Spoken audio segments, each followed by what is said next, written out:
বাংলাদেশে একজন নারী দর্শন হওয়ার পরেও তাকে আরও 2-3 বার দর্শন হতে হয়। বিষয়টা একটু গভীরভাবে চিন্তা করার বিষয় না?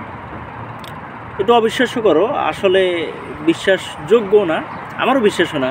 কিন্তু দেখেন আসলে কিভাবে ওই নারীটা আরও 2-3 বার দর্শনের শিকার হয়। দর্শন হওয়ার পর যখন থানায় যায়, কোনো একটা মামলা করার পরে দেখা গেল যে ওইখানে যে পুলিশ আছে, পুলিশে তাকে যে হেনস্থা করে, ওইটাও দর্শন থেকে কোনো অংশে কম না। এরকম একটা নাটক দেখছিলাম আমি, মেবি হচ্ছে তাসনিয়া ফারিনের। তো ওই নাটকে মানে যখন এই মডেলটা দর্শন হয়, ওই মডেলটা দর্শন হওয়ার পর যখন থানায় যায়, পুলিশে এমন কিছু প্রশ্ন করছিল যেটা একেবারে চিন্তাধারার বাইরে। বাস্তবে কিন্তু সেমই হচ্ছে। দর্শন কয়জনে মিলে করছে, কিভাবে করছে, নিজের সম্মতি ছিল না, আরও অনেক ধরনের প্রশ্ন করে। যাক গেল একটা। এটার পরে আবার মিডিয়া ছবি তুলবে, মেয়েটা ছবি তুলে ফেসবুকে দিবে, আরও হ্যানত্যান, মানে আরও 2-3 বার দর্শন এটা এমনিতে হয়ে যায়। একটা হচ্ছে যে জোরপূর্বক দর্শন, আরেকটা হচ্ছে মানে ওই নিজের স্বীকৃতি দিতে যাই, তখন হচ্ছে এটা আরও দর্শন হয়ে যায়। কেন রে ভাই, এমন কেন?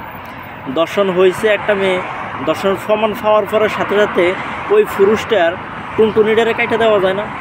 নাইলে ওইটারে ক্রস ফায়ার করা যায় না? অথবা এটারে ফাগুলো উপরে দিয়া মাথার নিচের দিকে ঝুলাইয়া ইচ্ছা মতো বেদরম ফিটাতে মাইরে ফেলা যায় না? তাইলেই তো শাস্তি হয়ে যায়।